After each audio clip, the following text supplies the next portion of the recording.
আসসালামু আলাইকুম প্রিয় দর্শক। ভারতের এনডিটিভি ওদের একটা বড় মিডিয়া, এদের টেলিভিশন আছে, এমনি মিডিয়া আছে, অনলাইন মিডিয়া আছে। সেই এনডিটিভির সঙ্গে একটা এক্সক্লুসিভ ইন্টারভিউ দিয়েছেন আওয়ামী লীগের সভানেত্রী, বাংলাদেশের সাবেক প্রধানমন্ত্রী শেখ হাসিনা। শেখ হাসিনা এখন ভারতে আছেন, আপনারা জানেন। 5ই আগস্ট তিনি ভারত চলে গেছেন এবং তারপর থেকে উনি সেখানে আছেন। তাকে এর মধ্যে ফিজিক্যালি একবারও দেখা যায় নাই, উনি কখনো বাইরে আসেননি, ওনার কোনো ছবিও দেখা যায়নি।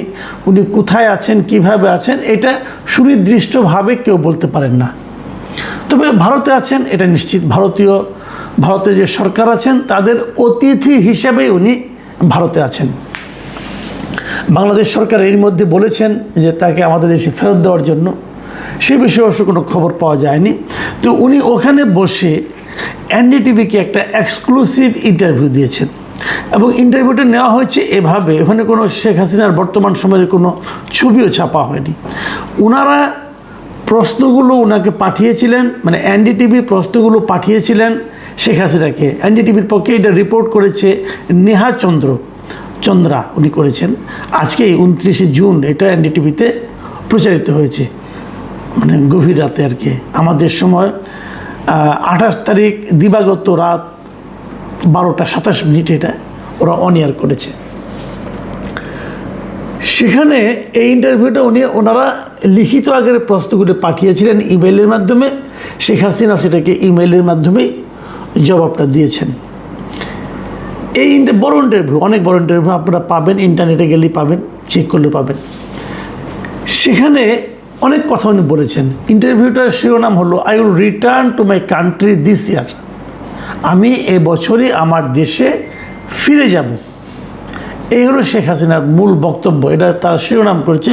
এবং ভেতরে আমি যতটুকু পড়েছি, আমি পুরোটাই পড়েছি, আমি যতটুকু পড়েছি সেখানে মূল বক্তব্য কিন্তু এটাই যে উনি দেশে ফিরে আসবেন এবং উনি কেন ফিরে আসবেন সেগুলো উনি সবিস্তারে বর্ণনা করেছেন। তারপরে এর মাঝে কী কী ঘটেছে না ঘটেছে সেগুলো নিয়ে অনেক কথা, এবং এখান থেকে একাধিক বিষয় নিয়ে আলোচনা করার সুযোগ আছে। আমি সময় পেলে, আপনাদের আগ্রহ থাকলে হয়তো পরবর্তী সময়ে করব। কিন্তু আমি আজকে আলোচনা করব যে এই যে এটা শিরোনাম করেছে, প্রথম যে প্রশ্নটাই ছিল এটাই, এবং সেই প্রথম প্রশ্নে যে জবাব উনি দিয়েছেন যে আমি দেশে এবছরই ফিরে যাব, সেটা নিয়েই আমি একটু আসলে কথা বলতে চাই। যে শেখ হাসিনা কেন এই কথা বললেন, উনি কি আদৌ ফিরবেন, ফিরলে কীভাবে ফিরবেন, কোন ফরম্যাটে ফিরবেন, ওনার ফেরার মতো বাস্তব অবস্থা এই মুহূর্তে দেশে আছে কি না, অথবা উনি সেই অবস্থা তৈরি করে নিতে পারবেন কি না, এগুলি হবে আমাদের আলোচনার বিষয়বস্তু। উনি কিন্তু বলেছেন যে আমার যে ফিরে আসার প্রশ্নটা, এটা আমার ব্যক্তিগত কোনো আকাঙ্ক্ষার কারণে না। উনি এটা স্পষ্ট বলেছেন, আমি বাংলাদেশের মানুষের রাজনৈতিক অধিকার চাই, আমি ডেমোক্রেসি মানে গণতন্ত্রের আবার সেটা বাস্তবায়িত হোক এটা চাই, আইনের শাসন চাই, এবং আমাদের মুক্তিযুদ্ধের যে চেতনা সেই চেতনার আমি বাস্তবায়ন চাই। এইগুলি হলো না বক্তব্য, এবং এই চাওয়ার জন্যই উনি আসবেন।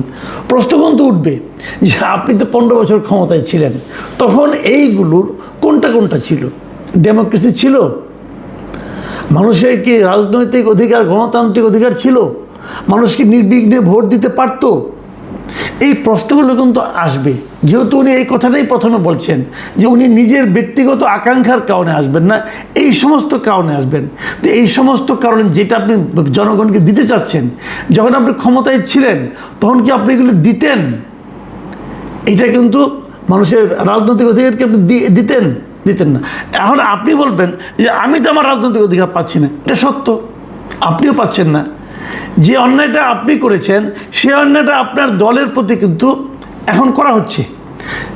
যারা এখন ক্ষমতায় আছেন, যারা বিরোধী দলে আছেন, জামাত ইসলাম বলেন, এনসিপি বলেন, তারা যে কথাই বলুক না কেন, আমি ব্যক্তিগতভাবে মনে করি যে আওয়ামী লীগকে সে রাজনৈতিক অধিকারটা দেওয়া হচ্ছে না, এবং এটাকে আমার বিবেচনা গণতন্ত্র বলে না। যাই হোক, সেটা অন্য প্রসঙ্গ, ওই আলোচনায় পরে আসি। আমরা বরং দেখতে চাই যে শেখ হাসিনা যদি ফিরতে চান উনি কীভাবে ফিরবেন, বাস্তবতাটা খেয়াল করেন।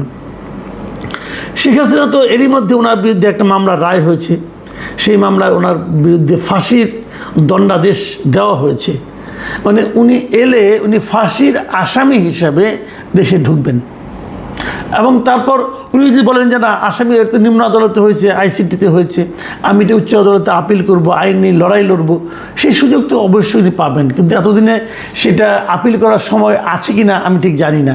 তারপরে আমি জানি না কী হবে, কিন্তু উনি এই কথা বলতে পারেন যে আমি আইনি লড়াই লড়ার জন্য আসছি, এটা হতে পারে। কিন্তু এটা কি ওনার জন্য একটু ঝুঁকিপূর্ণ হয়ে যাবে না? একবার ভাবুন, উনি কি এই ঝুঁকিটা নেবেন? আমরা কিন্তু এ ধরনের ঝুঁকি আগে নিতে দেখিনি। আমাদের যিনি বর্তমান প্রধানমন্ত্রী আছেন তারেক রহমান, ওনার তো মৃত্যুদণ্ডের আদেশ ছিল না, উনি একটা মামলায় যাবজ্জীবন কারাদণ্ডপ্রাপ্ত আসামি ছিলেন 21 আগস্ট গ্রেনেড হামলা মামলায়। সেই মামলায় ওনাকে যাবজ্জীবন দণ্ড দেওয়া হয়েছিল। তো উনি যদি আসতেন তাহলে হয়তো ওনার যাবজ্জীবন দণ্ড হতো, জেলে থাকতেন। কিন্তু তিনি আসেননি কেন? তাহলে উনি কি আইনের প্রতি শ্রদ্ধা দেখাননি? ওনার দলের লোকদের তখন আমি বলতে শুনতাম, তারা বলতেন যে উনি আসলে পরে আওয়ামী লীগ সরকার এটাকে হয়তো আপিল টাপিলে নিয়ে এটাকে মৃত্যুদণ্ডে রূপান্তরিত করতে পারে, এই ভয়টা তাদের কাছে ছিল। এবং উনি যখন আসলেন তার আগেই কিন্তু ওনার এই মামলাটাও কিন্তু উচ্চ আদালত হাইকোর্টে কিন্তু খারিজ করে দিয়েছিল, এবং ওই মামলার সকল আসামিকে তারা মুক্তি দিয়ে দিয়েছিল। সেটা নিয়ে আরেক বিতর্ক, যখন সে আলোচনায় আমি এখন যাচ্ছি না, আমি এটাই যাচ্ছি যে শেখ হাসিনা এলে কী হবে।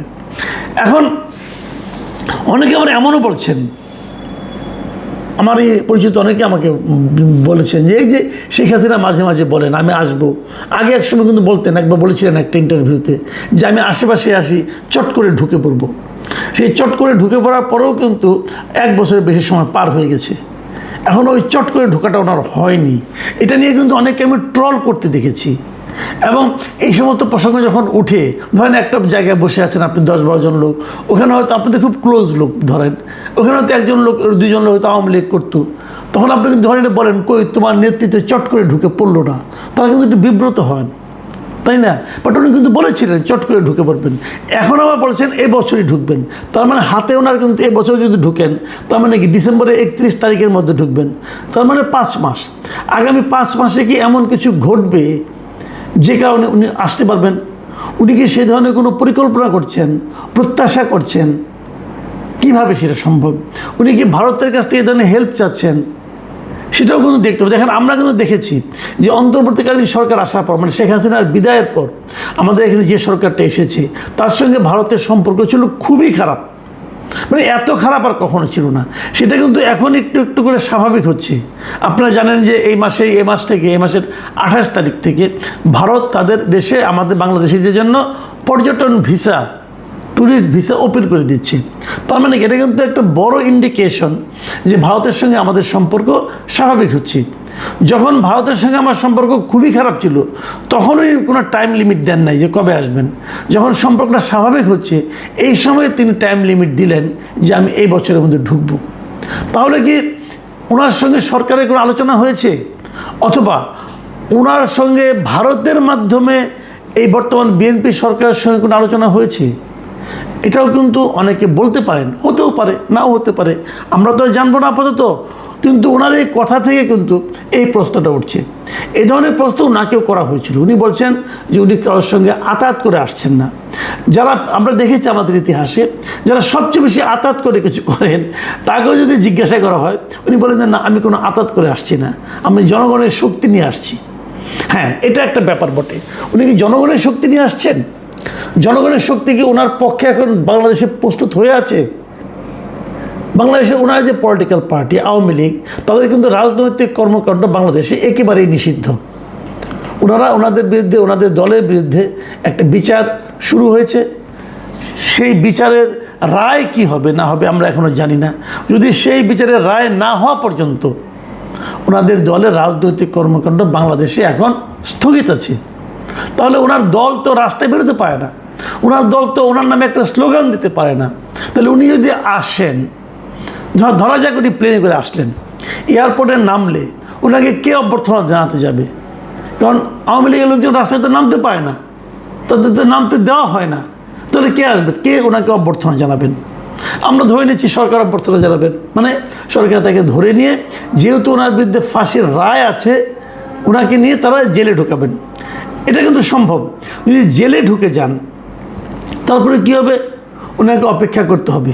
তবে এটা কিন্তু আমি বলতে পারি যে ওনার এই ফিরে আসার ঘোষণাটা ওনার দলের যারা নেতাকর্মী আছেন, দলের উপরে আছেন অথবা যেভাবে থাকেন, খুব ভালো অবস্থায় নাই। ওনার দলের নেতাকর্মী যারা দেশে আছেন তারা মোটামুটি একটু বিপাকে আছেন, তাদের মধ্যে কিন্তু একটা ইতিবাচক শক্তি দিবে, এটা আমার ধারণা। মনে করেন ওনারা কিন্তু প্রায়ই বলেন যে আমরা খুব শিগগিরই ফিরে আসব, আমরা মাঠে থাকবো, মাঠে তো আমরা এখনই আছি, আরও দ্বন্দ্ব প্রতাপের সঙ্গে থাকব, আমাদের নেতারা ফিরে আসবেন, এগুলো ওনারা প্রায় বলেন। তার মধ্যে যখন শেখ হাসিনার এই কথাটা আসে যে আমি ডিসেম্বরের মধ্যে ফিরে আসব, একটা সময়সীমা নির্ধারণ করে দেওয়া হয়, তখন বুঝতে হবে এটা তাদের মধ্যে একটা ইতিবাচক শক্তি যোগাবে, এতে কোনোই সন্দেহ নাই। কিন্তু তার একটা নেতিবাচক দিকও আছে। নেতিবাচক দিকে এরকম যে আগেরবার যখন উনি বলেছিলেন যে চট করে ঢুকে পড়বো, তারপরে নামের তালিকা করো, কারা গেলে বাড়ি পুড়িয়েছে তাদের বাড়ি পুড়িয়েছে, এই যে কথাগুলি বলেছিলেন, এগুলোর মধ্যে এক ধরনের কিন্তু হঠকারিতা আছে।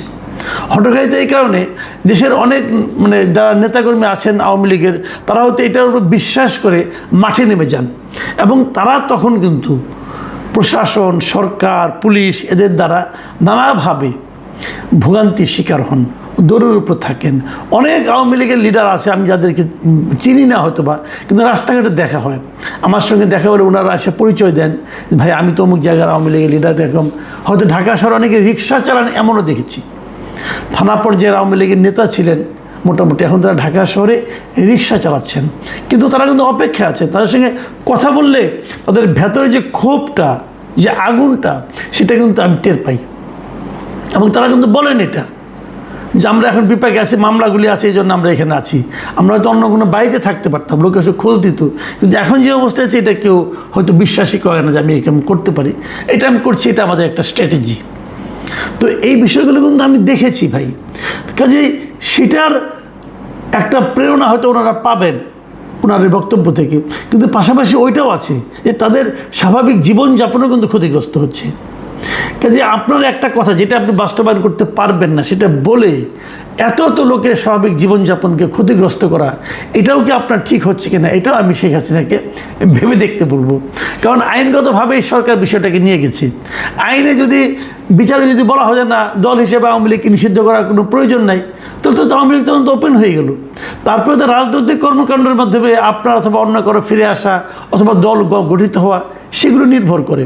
আমি যেটা বলছিলাম আরেকটা কথা, যে পুলিশ যদি ওনাকে গ্রেপ্তার করে নিয়ে যায় তাহলে কী হবে, এই ধরনের কিন্তু একটা প্রশ্ন এনডিটিভি তাকে করেছিলেন, ওনাকে করেছিলেন। উনি তার জবাব দিয়েছেন যে এই সরকার বিচার বিভাগকে রাজনীতির হাতিয়ার হিসেবে ব্যবহার করছে, এবং এরকম ঘটনা আগেও হয়েছে, এই দেশে এগুলি হয়। তখন আমার মনে হলো একটা জিনিস, যে উনিও তো একসময় ক্ষমতায় ছিলেন, 15 বছর ছিলেন, তো উনিও কি বিচার বিভাগকে রাজনীতির হাতিয়ার হিসেবে ব্যবহার করেছেন? হ্যাঁ, করেছেন। আমি নিশ্চিতভাবেই বলতে পারি উনি করেছেন। যে আইসিটিতে ইন্টারন্যাশনাল ক্রাইম ট্রাইব্যুনাল ওনার বিচার হলো, আরও বিচার হচ্ছে, একটা তো হয়ে গেল, সেই ট্রাইব্যুনালকেও কিন্তু উনি রাজনৈতিকভাবে ব্যবহার করেছেন, উনিই করেছেন। অনেককে ফাঁসি দিয়েছেন উনি সেখানে। তো এগুলি কিন্তু প্রকৃতির নিয়ম, প্রকৃতি কিন্তু আবার ফেরত দেয় ভাই, আপনি যা করবেন সেটা আপনি ফেরত পাবেন। এখন সেগুলি কি এখন হচ্ছে? এই অনেক কিছু, অনেক ধরনের ইকুয়েশনই কিন্তু এখানে আছে। আমি এখন একটা কথা বলে শেষ করব। দেখুন, বাংলাদেশের অনেক লিডারকে আমি দেখেছি, আমি সাংবাদিকতা করতে এসে দেখেছি। আমি এটা স্বীকার করতে বাধ্য, আমি স্বীকার করব যে শেখ হাসিনার মতো এত সাহসী লিডার আমি খুব কম দেখেছি। ওনার ভয়ডর একটু কম, কাজে উনি যদি বলেন যে আমি চলে আসব, উনি কিন্তু আসতে পারেন, উনি কিন্তু আসতে পারেন, সেই গার্ডস, সেই সাহস ওনার আসলে আছে। তো উনি যদি চলে আসেন, ধরা যাক আমরা এটা 1/11-এর সময় দেখেছি, বিভিন্ন ঘটনার প্রেক্ষিতে ওনাকে বলা হয়েছিল আপনি যায়েন না, উনি কিন্তু চলে আসছেন। আমেরিকা থেকে বাংলাদেশে ওনাকে আসতে না করা হয়েছিল, উনি বলছেন না আমি অ্যারেস্ট হবো, তাও যাবো। এই সাহসটা ওনার কিন্তু আছে। তো যদি ধরা যাক হাইপোথেটিক্যালি যে উনি চলে এলেন, এয়ারপোর্টে পুলিশটাকে অভ্যর্থনা করলো, পুলিশটাকে নিয়ে জেলে ঢুকালো, তারপর কি হবে? এইটা কিন্তু আবার আমাদের এখানে দেশে যারা আওয়ামী লীগের লিডার যারা আছেন তাদের মধ্যে কিন্তু একটা প্রবল একটা শক্তি যোগাবে, উদ্দীপনা যোগাবে। তো সেই অবস্থাটা কি দেশের জন্য ভালো হবে? আবার ধরেন ওনাকে গিয়ে উনি এসেই পড়লেন, আসার পর সরকারের পক্ষে কি সম্ভব হবে ওনার বিরুদ্ধে যে বিচারের রায় সেটা কার্যকর করা? এটাও কিন্তু একটা বড় প্রশ্ন। যদি সেটা করতে যায়, এই দেশে আওয়ামী লীগের যে বিপুল সংখ্যক কর্মী সমর্থক আছে তাদের কি প্রতিক্রিয়া হবে? সেই প্রতিক্রিয়া কি সরকারের পক্ষে ধারণ করা সম্ভব হবে? এগুলো নানা ধরনের ইকুয়েশন কিন্তু আছে। যদিও আমি দেখলাম সরকারের অনেকে বলছেন যে শেখ হাসিনা যে আসার কথা বলেছেন এটা রাজনৈতিক স্ট্যান্ডবাজি একটা, এটার আসলে কোনো ভিত্তি নেই, এমনি একটি চমক সৃষ্টি করার জন্য হচ্ছে। হতে পারে, আবার নাও হতে পারে। যারা শেখ হাসিনাকে আসলেই চেনেন তাদের মধ্যে অনেকের কাছে মনে হবে এটা হতেও পারে, মানে কোনো ধরনের চমক সৃষ্টি নয়, উনি যা বলেছেন মিন করে বলেছেন। আমি জানি না কোনটা কী শেষ পর্যন্ত কী হবে, কিন্তু আমি এটা অন্ততপক্ষে বলতে পারি যে এই ঘটনাকে কেন্দ্র করে, ওনার এই আসতে চাওয়ার কথাকে কেন্দ্র করে এই দেশের রাজনীতিতে হয়তোবা নতুন করে একটু নাড়াচাড়া শুরু হবে। প্রিয় দর্শক, শেখ হাসিনার এই ইন্টারভিউ নিয়ে আমরা পরবর্তী সময় যদি সময় পাই আরও কতগুলি পয়েন্ট নিয়ে আমরা কথা বলবো। আপাতত এ পর্যন্তই। আল্লাহ হাফিজ।